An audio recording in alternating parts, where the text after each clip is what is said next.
Welcome to Weekly News Highlights, where we wrap up your week with a glimpse back into what went on in the past week. I'm Kim Dami in Seoul.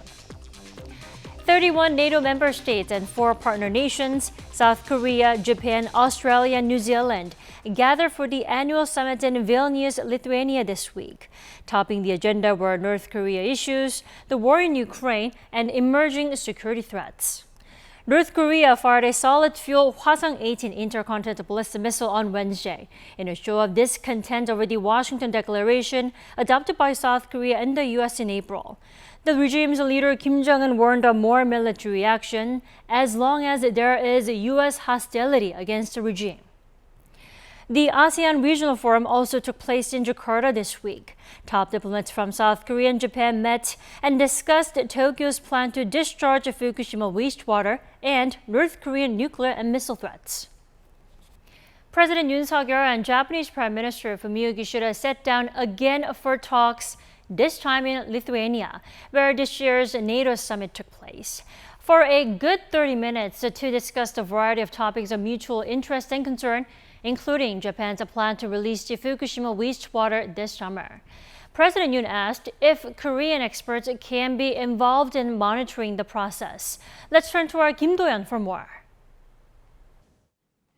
Sitting down with his Japanese counterpart Fumio Kishida on the sidelines of the NATO summit on Wednesday, President Yoon Suk-yeol made 3 requests to further ensure the safety of South Koreans ahead of the planned release of Fukushima nuclear power plant wastewater.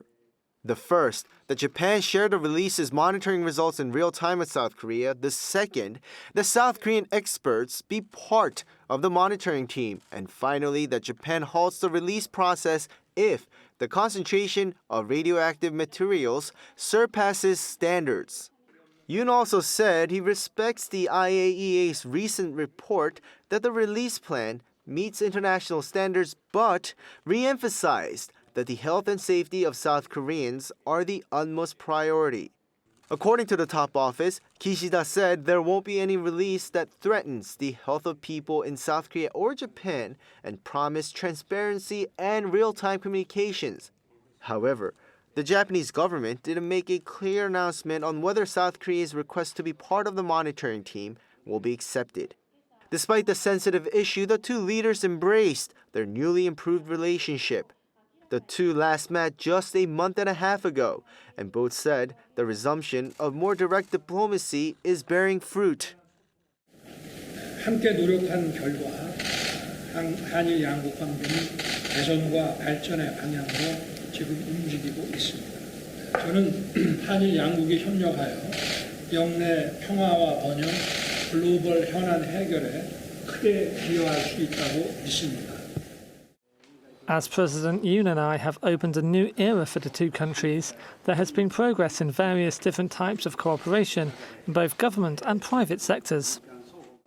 According to the top office, the leaders also spoke about economic exchanges, which have resumed since the normalization of the relationship, with Japan relisting South Korea on its whitelist for trade. The 2 promised more official channels to further foster bilateral trade. In the meantime, they also used the opportunity to condemn North Korea's missile provocation from earlier in the day and promised to cooperate further on that issue. They also mentioned the 3-way cooperation with the U.S. and pledged to continue working closely for security in the region. In fact, such a meeting is in the pipeline in the next month or 2, with a Seoul, Washington, Tokyo trilateral summit already agreed. Kim Do-yeon, Arirang News. 31 leaders of NATO member countries met in Lithuania this week, but soon there'll be more than 31.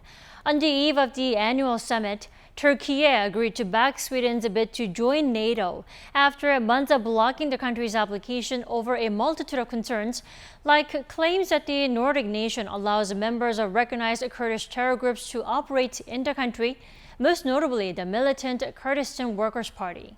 Turkey also recently accused Sweden of allowing Islamophobic demonstrations, such as the burning of the Quran. NATO also said Ukraine will be invited to join the security alliance in the future, but with no exact timeline. NATO's lack of clarity over offering Ukraine membership into the military alliance led President Volodymyr Zelensky to say that a window of opportunity is being left to bargain Ukraine's membership into NATO in negotiations with Russia, meaning it will give Russia the motivation to continue its terror. And North Korea issues were also among the top agenda items at this year's NATO summit. There, President Yoon Suk-yeol vowed to secure a tighter collective security against the regime's provocations. Our Oh Soo-young has more. South Korea has upgraded its bilateral partnership with the North Atlantic Treaty Alliance, whilst jointly addressing common issues spanning North Korea's nuclear threat, building peace in Ukraine, and new technologies. On Tuesday, President Yoon Suk-yeol and NATO Secretary General Jens Stoltenberg adopted an individually tailored partnership program for South Korea and NATO, highlighting 11 areas of cooperation. These include 7 specific areas, including non-proliferation, counter-terrorism, cybersecurity and emerging technologies, with 4 areas of implementation, including working and high-level dialogue, capacity building and interoperability, and public diplomacy. 이번 나토 참석은 나토와 한국 간의 협력의 틀을 제도화하고 나토와 군사 정보와 사이버 분야의 협력에 관한 논의를 진행하기 위해서 이번에 왔습니다. In particular, the President emphasized intel sharing and cyber cooperation, sharing his plans to establish an international cyber training center in Korea, which he hopes will work closely with NATO's Cyber Defense Cooperation Center. This is because the battlefield is not limited to a specific territory and geographical scope, and many illegal acts and violence have been committed online, transcending time and space, and psychological cyber warfare has developed to sway public opinion. Thus, in all areas of security, from installing cutting-edge technologies to intelligence, strengthening intel and cyber cooperation is all the more vital. Yoon also called for a firm global response to North Korea's growing nuclear and missile provocations, to which Stoltenberg voiced his support. The South Korean leader also reaffirmed Seoul's unwavering support for peace and reconstruction in Ukraine. He's expected to further highlight these issues Wednesday with his counterparts from other invited Asia-Pacific countries, Japan, Australia and New Zealand. President Yoon is moderating a meeting of the so-called AP4 nations as they look to increase and deepen cooperation across the Indo-Pacific and Atlantic regions, based on their growing areas of overlapping interests and challenges. Following the meeting, the South Korean leader is set to speak at a NATO session extended to partner countries. The 31-member alliance on Tuesday called for the complete, verifiable and irreversible denuclearization of North Korea in a joint communique condemning in the strongest terms North Korea's weapons of mass destruction and ballistic missile programs. It also urged the Pyongyang regime to return to international agreements on nuclear non-proliferation, as well as dialogue proposed by Seoul, Tokyo and Washington. Oh Soo-young, Arirang News, Vilnius. And the NATO talks on North Korea also came with the regime's firing of its solid-fuel Hwasong-18 intercontinental ballistic missile on Wednesday. Now, the last time it fired that type of missile was back in April. North Korean leader Kim Jong-un warned of a more military action as long as there is a U.S. aggression against the North. Choi Min-jung has this report. North Korea confirmed that it test-fired its Hwasong-18 solid-fuel ICBM on Wednesday under the watchful eye of leader Kim Jong-un. The North state-run news agency, the KCNA, on Thursday reported that the ICBM flew around 1,000 kilometers for more than 74 minutes at an altitude of over 6,600 kilometers before landing in the East Sea. It was the regime's second launch of the Hwasong-18 after its first test launch in April. The first launch was to test the flight performance and separation process at a lower altitude. The second launch, however, tested not only the separation and flight performance but also the maximum performance of the engine at a much higher altitude. With the current engine performance, the missile could also potentially hit anywhere in the world. When fired at the right angle, it can fly more than 15 to 16,000 kilometers, so it has the required range to hit not only the US, but the entire world. The weapon is very dangerous in that sense. The launch comes as North Korea accused the U.S. of plotting to use nuclear weapons against the regime under the Washington Declaration, which includes enhanced deployment of U.S. strategic assets in South Korea. We can interpret the launch as a message of warning against the deployment of a U.S. nuclear ballistic submarine in South Korea. Kim has also vowed to take a series of stronger military offensive actions until the U.S. and South Korea admit and give up their hostile policy against the regime. In response, the South Korean military said it will strengthen its defense posture against any threats from North Korea. Choi Min-jang, Arirang News. The day before Wednesday's provocation, the sister of the North Korean leader Kim Jong-un threatened that there will be consequences for the U.S. sending spy planes over Pyongyang's exclusive economic zone. The threat came with the North's claims that a U.S. spy plane entered the regime's EEZ 8 times on Monday. According to Pyongyang, the North's warplanes repelled a U.S. spy plane that flew over its EEZ, calling it a grave violation of the regime's sovereignty and security. Territorial airspace extends 12 nautical miles from the coast, whereas the EEZ extends 200 miles and is not considered a country's airspace under international law. Now, experts say such actions could be a way for the North to justify its provocations. Another possible reason could be the first nuclear consultative group meeting between South Korea and the U.S. that will take place in Seoul next Tuesday. Seoul's Joint Chief of Staff urged the North to immediately stop creating tension with such false claims. And a U.S. State Department spokesperson on Tuesday pointed out that the regime's allegations are groundless and also unfounded, as high seas freedoms of navigation and overflight apply in areas where these spy planes flew.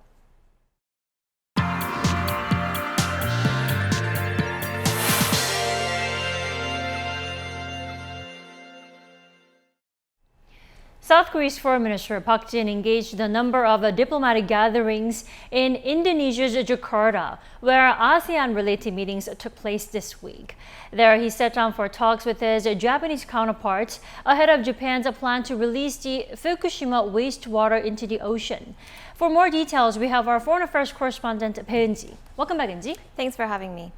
Eunji, first off, Tokyo's plan to discharge the Fukushima wastewater was no doubt on top of the agenda, right? Right. The issue of Fukushima wastewater release was discussed at the meeting. Anger and fear have been growing in South Korea as Japan is set to release radioactive water from its Fukushima power plant soon, now that the International Atomic Energy Agency has approved the plan. During the closed-door meeting on Thursday that lasted about 45 minutes, Park reportedly stressed that South Koreans' health and safety was his first and foremost concern. He added the Japanese government needs to take additional measures to reassure the public. He asked Japan to first share its monitoring results of the discharge in real time with South Korea, and second, to halt the release process if the concentration of radioactive material surpasses international standards. The measures echoed those requested by President Yoon to Japanese Prime Minister Fumio Kishida during their summit earlier this week, when they met on the sidelines of the NATO summit in Lithuania. In response, Japanese Foreign Minister Yoshimasa Hayashi reportedly said that his country would monitor the situation and take appropriate measures if the radioactivity measured goes above limits. So putting the safety and the health of the South Korean public as a principal condition ahead of the plan. That's right.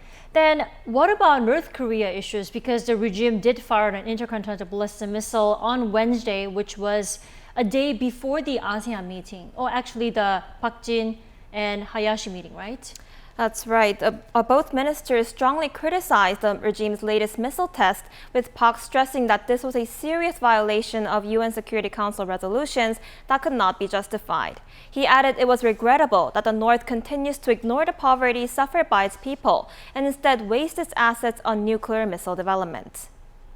And Eunji, Hayashi wasn't the only official that Park Jin met with in Jakarta. Park Jin also joined diplomats from Japan and China to take part in the ASEAN Plus 3 meeting. Tell us more about that. Right, the ASEAN Plus 3 consists of ASEAN nations and 3 East Asian countries, South Korea, China, and Japan. At the meeting, Park was joined by China's top diplomat Wang Yi, a former foreign minister and current head of the ruling Communist Party's Central Commission for Foreign Affairs. Wang was in Jakarta to represent China on behalf of the country's foreign minister Qin Gang, who was last seen in public on June 25th and was not able to attend because of health reasons. Officials at the meeting agreed on the importance of strengthening cooperation among the ASEAN +3 members for the region to remain at the epicenter of growth. Seoul's foreign ministry said Park laid out detailed plans focusing on 3 key elements: expanding cooperation, strengthening resilience, and innovating for the future. China's Wang also said key nations in the region need to closely cooperate with each other. And Japan's Foreign Minister Hayashi said it's important to maintain a free and open international order for the Indo-Pacific region to remain as the center of global growth. As for the crisis in Myanmar, Park expressed his concerns about the situation getting worse. He noted that the South Korean government recently provided $500,000 in humanitarian aid after Myanmar was hit by a devastating cyclone, and added Korea plans to provide another $530,000. All right, NG, thank you so much for summing that up. We appreciate it. My pleasure.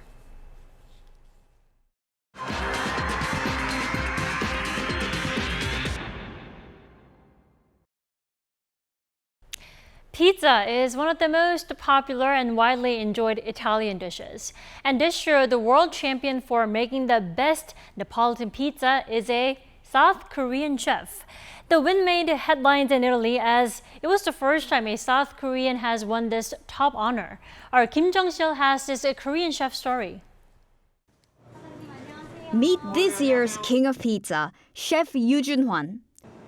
He has been named as the best Neapolitan pizza maker in the world in the annual Trofeo Caputo World Championship held in Italy. More than 500 pizza makers from 22 countries competed for the highest honor this year, and to everyone's surprise, Chef Yoo claimed the victory. The news made headlines in Italy with its local media reporting the king of pizza comes from Korea. But did you know that you would win?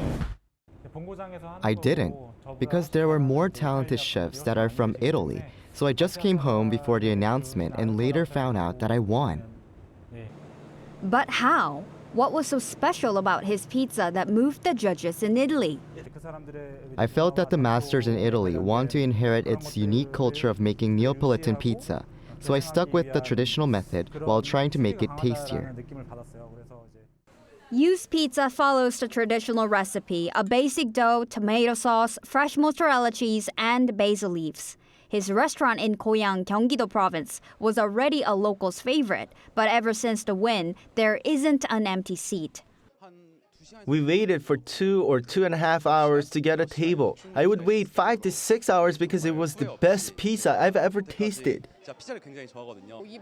Pizza just melted in my mouth. The dough tastes so good. The cheese too. It was worth the wait. Mainly self-taught through cookbooks and YouTube videos, he's been making pizzas for just over a decade. Out of all the things that you could have pursued, why Neapolitan pizza? I went on a backpacking trip to Italy when I was young, and when I tasted the pizza, it tasted so good. It was made with simple ingredients, but the taste captured me. That's when I fell in love. Even after the win, Yoo says he has a firm belief that the head chef must always stay in the kitchen. I'm gonna continue making pizzas as I do every single day. I just hope that my pizza tastes the best in the world. If someone says that to me, I would be so happy. A pizza master who respects the values of Italian tradition hopes to spread the beauty of Neapolitan pizza to his customers. Kim Jong-sil, Arirang News. Expectations are high for Korean classical musicians on the global stage following baritone Kim Tae-han winning the Queen Elizabeth competition. And there's another artist who's lived up to that expectation. Our culture correspondent Song Yujin had the opportunity to speak with cellist Lee Jung-hyun. She's the first female Asian cellist to join the Boston Symphony Orchestra, one of the best orchestras in the United States. Lee Jung-hyun has etched her name in the orchestra's more than 140-year history. Her musical journey began at the age of 7 when her music teacher encouraged her to switch from piano to cello. I think there's an inner instrument for everyone, and I think cello was my right fit. And I switched, and when she was 10, Lee moved to the U.S. to study at the Curtis Institute of Music in Philadelphia, where she got her bachelor's degree and then went to Europe. It was when she was part of a string quartet in Paris that she found out Boston Symphony was looking for a cellist. But I felt slightly stuck, and I was looking for a way to still grow, continue growing as a musician, and create a thriving environment for myself. After 4 auditions, Lee got the job. She now seeks to challenge stereotypes and raise awareness about Asian musicians like herself. There are some, so-called music lovers who might say that Asian musicians are very talented, they're very capable technicians, but they don't understand the music itself because it's not part of their culture. And I think that is so small-minded because music is a language in itself. And she also gave advice on how to address such stereotypes. The education here is a lot about reaching perfection. But that is just one aspect, and I think music serves a way greater purpose than that, than being perfect. I think it's about really connecting with other people, building bridges, and it has to speak to people like the audience that you play for. In addition to her musical pursuits, Lee is currently writing a book for aspiring cellists and music enthusiasts. But her ambitions extend beyond the realm of music. But my ultimate goal is really to have a foundation that focuses on exploring different ways of expression and combining collaboration between different art forms and giving more people opportunities to study art. Lee will make her debut with the Boston Symphony Orchestra at the Tanglewood Festival in Massachusetts next month, beginning an exciting new chapter of her life. 송유진, Arirang News.